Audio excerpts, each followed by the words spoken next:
If your export minus import is positive, it means that you are having a balance of payment surplus. And if your export minus import is negative, it means that your balance of payment in the current account is having deficit. Okay, it is only for current account, not for capital account. So here some facts are given in table number 6.1. So they are asking us to refer to table 6.1. Just a second. Bouncer, which portion is bouncer? Vineet, क्या नहीं समझ में आया तुमको?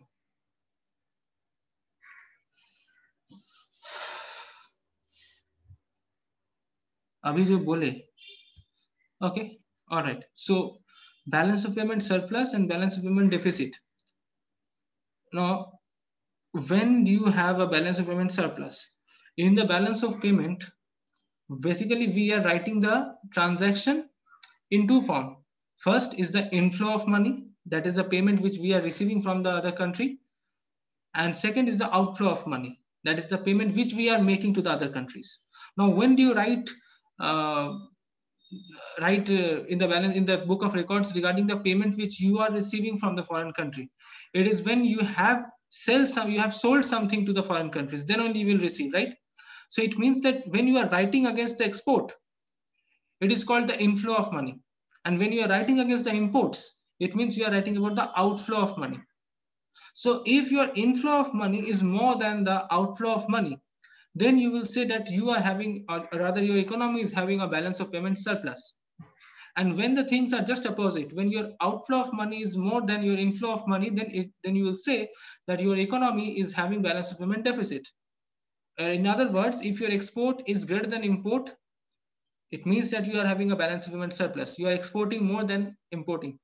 And if your imports are more than your export, it means that you are having a balance of payment deficit. Okay, it doesn't mean that you will not import. You have to importing is very important. And why, I will tell you. Importing is very important, but your export should be greater than your import. All right, now is it clear?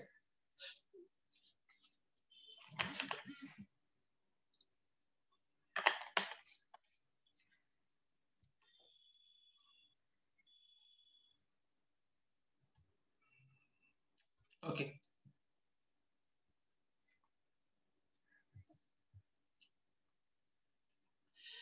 All right. So here, the essence of international payment is that just like an individual who spends more than her income must finance the difference by selling assets or borrowing a country that has a deficit in its current account. Now, suppose if a country has deficit in its current account, then how should the country finance that deficit? When do we have deficit? When do an individual have deficit? When will I have a deficit in my balance of record? If I spend more than what I'm earning, then I will be Expense is having, more than income. yeah. If my expenses are more than my income, then I must be in deficit, or I must have taken some loan, or I must have I must have stolen some money from anywhere, or I must not have paid my taxes. So that must be the case. Okay, so whatever be the case, if I am having a deficit in my book of records, then I have to finance that deficit by selling off some of my assets, right? I have to attach some of my asset to the court, and I have to sell off something, and I should have the property right over that particular asset. I may sell my car, I may sell my house or anything. Now, similarly, if a country is having balance of payment deficit, then it has to sell some of the assets, okay, or it may borrow from any other country to finance this deficit. This can also be possible. Now, suppose if I have a loan of 1 crore rupee over my head, and if I want to repay that loan, then I will take a loan from any other bank and will repay this amount. I can do that. So the country has two options: either sell off the assets or borrow. Okay. Uh, Thus, any current account deficit is of necessity financed by a net capital inflow. So whatever you do, you are having a net capital inflow. Either you are selling your asset, that is the outflow of capital, or you are taking again a new loan, that is your inflow of money. Okay. So here are some facts given in the table 6.1. 6.1.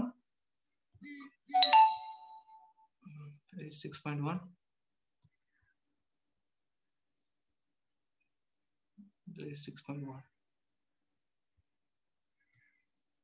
Okay, when 6.1 will come, table number, I will show you. Okay, what facts are given. And India has always been in a severe crisis of balance of payment deficit. Okay, most of the time. Okay. Now, the other way which the country can use to finance is country could engage in official reserve transactions, running down its reserves of foreign exchange in case of a deficit by selling foreign currency in the foreign exchange market. Now, there is another alternative is that I can sell my foreign currency in the foreign exchange market. Now, remember one thing, that every country has some amount of foreign exchange with themselves. Like yesterday, Nikhil was asking what is Forex. Forex is the short form of foreign exchange. Okay, now every country has the foreign exchange of every other country. Okay, now suppose we have 200 countries. It doesn't mean that every country has the foreign exchange of every 199 other countries. It is not so. The country will keep the foreign exchange of only those countries with which the country is in business.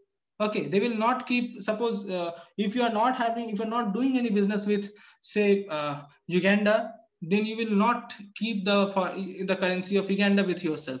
There's no need to keep the foreign currency of Uganda with yourself. Okay, so basically we deal with dollars, and dollar has more or less a stable price level around the year.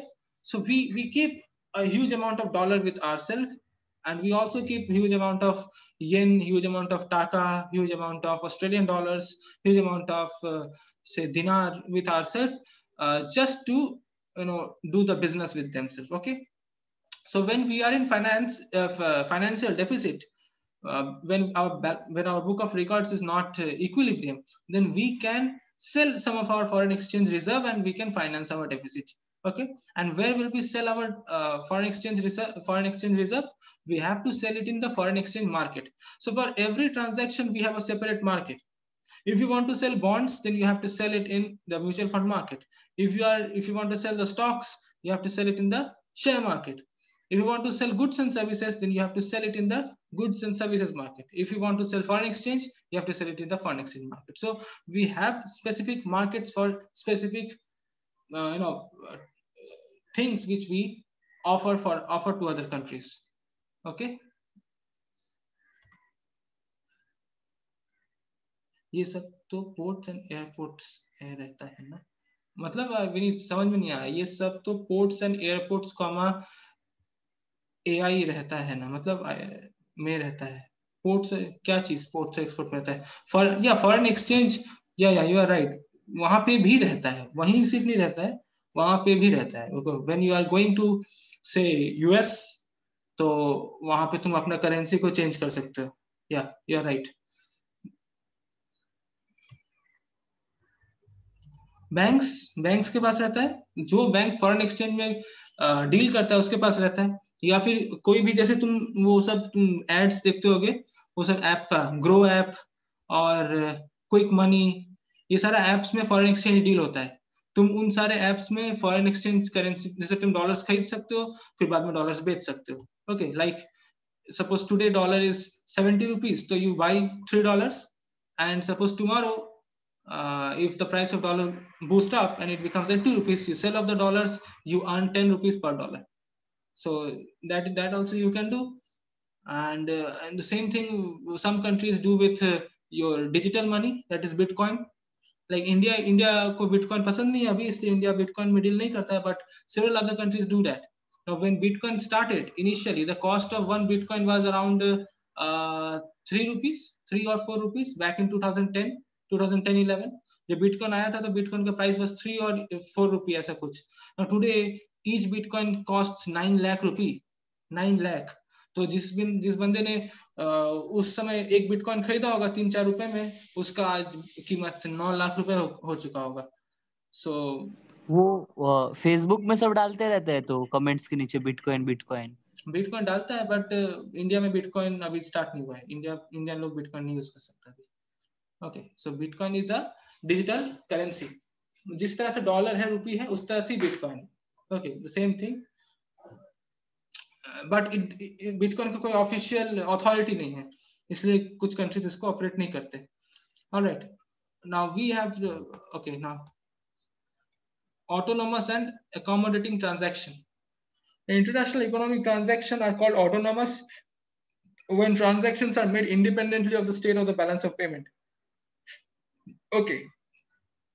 Now, when we do transactions, irrespective of what is there in our balance of payment, कि balance of payment में deficit है या surplus है, इसको देखे बिना अगर किसी country के साथ आप transaction कर रहे हो तो उसको कहते हैं autonomous transactions.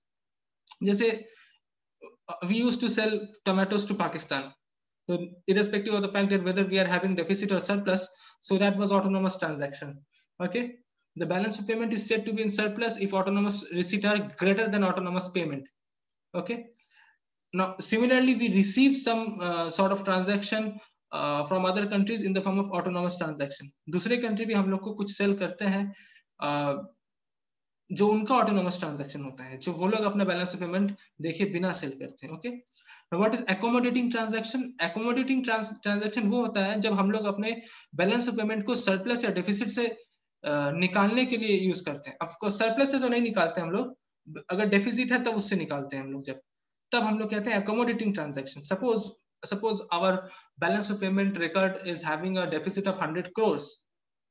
Okay. And we are not interested to sell some of the government bonds.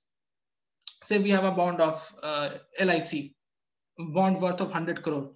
We don't want to sell those bonds, but just to finance the balance of payment deficit, the need of the hour says that you better sell off that LIC bond to any foreign country. Say I sell my LIC bond to Axis Bank. Now Axis Bank is a foreign bank. I can sell my LIC bond to Axis Bank. I sold my bonds and I received a security worth of 100 crores. And now I can finance my book of records from that. So that transaction is known as accommodating transaction. So basically वो समझौते का transaction होता है. Okay. Is it clear?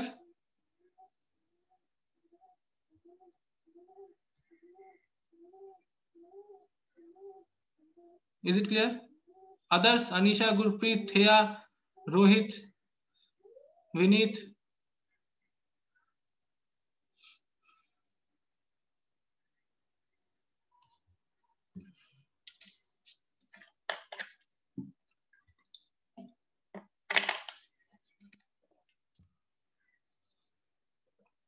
Okay.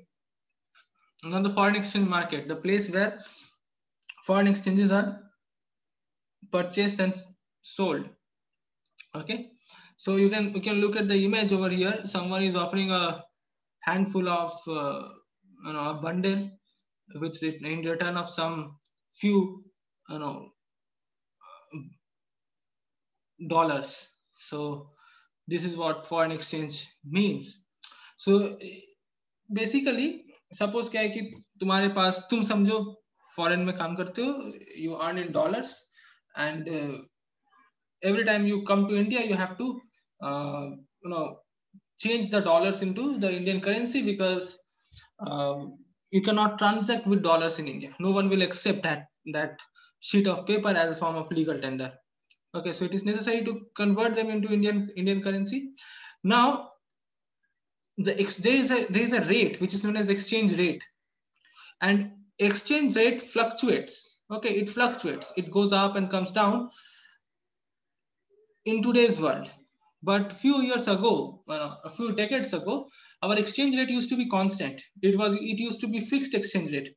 Now then, after few problems faced by the fixed exchange rate, the authorities decided to convert it into flexible exchange rate, which depends on the supply and demand of the the export and import of the nation. That will determine that what is the actual value of your currency with respect to the other currency, right? Now एक simple सा example है, जैसे अक्सर तुम लोग सुनते होगे कि $1 is worth 75 rupees. What does it mean? इसका मतलब क्या है? $1 equals to 75 rupees. What does it mean? ये डॉलर का वैल्यू. हाँ, तो इसको क्या मतलब, ये क्या हुआ है? तो मतलब क्या कर सकते हैं, इससे क्या समझ में आता है? $1 equal to $1 दे तो इंडिया में 75 रुपीस का सामान ले सकते हैं. 75 रुपीस है. Okay. And suppose if I write 1 rupee equal to 1 by $75.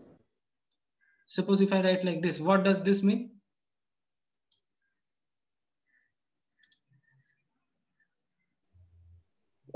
India का 1 रुपी वहाँ पे अच्छा, now tell me which one is expensive then, rupee or dollar? Dollar. Dollar is expensive, right? Okay. इसका मतलब क्या हुआ कि अगर $1 मैं तुमको दूंगा तो मैं तुमसे तुम्हारे परचेसिंग पावर से 75 रुपीज निकाल सकता हूँ. ओके, सो बेसिकली मैं रुपीज को खरीद रहा हूँ और रुपीज इतना सस्ता हो गया है कि मैं $1 में 75 रुपीज खरीद सकता हूँ. So rupees are so cheap because for an American $1 is $1, right? For an American $1 is $1. For an Indian 1 rupee is 1 rupee. वो लोग if an American उसको नहीं पता है कि इंडिया में रुपीस मतलब क्या होता है, तो उसके लिए तो $1 का कीमत वही होगा जो हमारे लिए 1 रुपये का कीमत होता है, right? He will treat that $1 in the same way as we are treating 1 rupee over here. Okay. Now that's why when American come to India, they think that India is so cheap because they can buy something worth of 75 rupee in just $1. Okay, so it is the value of money which is reflected by the foreign exchange rate, the value of money. Okay, India में 75 rupees has a huge value. Okay, it has a huge value. Now you people will enjoy or get a huge amount of utility from 75 rupee. You can have two small size burger in 75 rupee, right? You can have, so you have a huge level of utility for 75 rupee, but an American cannot have even a slice of bread in $1. So वो लोग के लिए जो $1 का value है, that is very cheap, and इतना cheap है उसके लिए कि वो $1 में 75 रुपए यहाँ का खरीद सकता है. Okay, so it is basically we are buying currency by giving currency. Okay, and for us $1 is so expensive कि $1 खरीदने के लिए हमें 75 रुपए देना पड़ रहा है. हम इस पर्सपेक्टिव से सोचेंगे, या $2 खरीदने के लिए 150 रुपए देना पड़ रहा है, इस पर्सपेक्टिव से सोचेंगे. Okay, so here an example is given. Let us assume that an Indian resident wants to visit London on a vacation. Suppose एक इंडियन है जो लंदन घूमना चाहता है. She will have to pay in pounds for stay there. उसको pounds में pay करना. Okay, she will need to know where to obtain the pounds at what price. तो उसको pounds चाहिए, उसको जानना है कितने price में pounds उसे मिलेगा and all. Her demand for pound would constitute a demand for foreign exchange which would be supplied in the foreign exchange market. वो जितना उसको pound चाहिए उतना pound का demand वो foreign exchange market में करेगी और उसे foreign exchange मिलेगा. The major participants in this market are commercial bank, foreign exchange brokers, and other authorized dealers, and the monetary authorities. So there are 4 agents which are involved in this transaction. First is the bank, the foreign banks. Second is the foreign exchange broker, the foreign exchange का दलाल है. Third is the authorized dealer, which will propose the deal. And fourth are the monetary authorities. Okay. It is important to note that although the participants themselves may have their own trading centers, the market itself is worldwide. There is close and continuous contact between the trading centers and the participant deal in more than one market. The price of one currency in terms of the other is known as the exchange rate. So this is known as exchange rate, the price of one currency in terms of other. Since there is a symmetry between two currency, the exchange rate may be defined in one of the two ways. So exchange rate can be defined in one of the two ways. First, as the amount of domestic currency required to buy 1 unit of foreign currency. As I said, अगर तुमको $1 खरीदना है तो तुमको 75 रुपए लगेगा. So that is the one way of defining foreign exchange rate, and the second is just the other way around.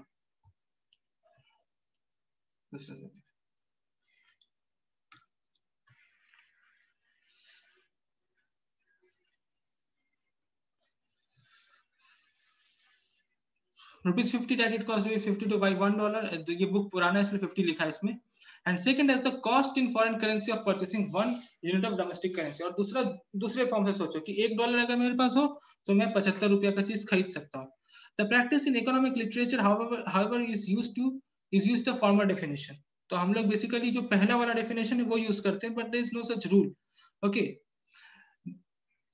Now this is the bilateral nominal exchange rate. Bilateral in the sense that they are exchange rate for one currency against the other, and they are nominal because they quote the exchange rate in money terms. They quote the exchange rate in money terms. However, जैसे देखो क्या है कि real exchange rate, जैसे मैं कुछ बताऊं real exchange rate, उसे मैथमेटिकली कैसे लिखेंगे.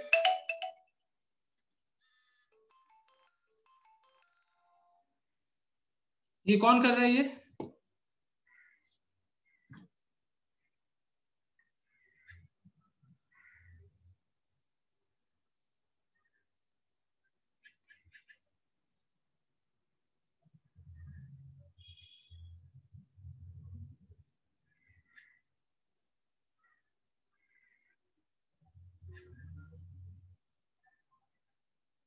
ये ओटीपी कौन भेज रहा है मेरे को?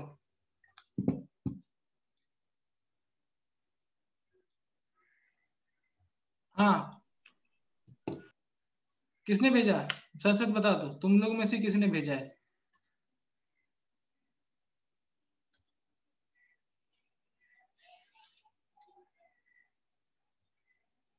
गुरप्रीत भेजा है ना? गुरप्रीत? नहीं सर, तो इसका कौन मेरे को भेजा? नॉलेज है बट अभी भेजा नहीं हूँ मैं. मैंने तुम्हारे बारे में इसका हिस्ट्री सुना है, तुमने क्या क्या किया है इस पे. हाँ बट अभी नहीं किया. अभी करता तो मैं रोहित को बोल के. रोहित किया है? नहीं, अगर करता तो उसको पता होता. मुझे आता भी नहीं है. अच्छा, अनिशा तुम? भैया गुरप्रीत ही किया है. देखिए भैया, मेरे को और गुरप्रीत को नॉलेज है इसके बारे में. मैं की नहीं हूँ, गुरप्रीत किया है. रोहित को भी नॉलेज है, पूरा स्कूल को नॉलेज है. फंसा मत. जो भी किया है मत करो प्लीज. ओके, और ये वीडियो खत्म होने वाला है, वापस ज्वाइन करो.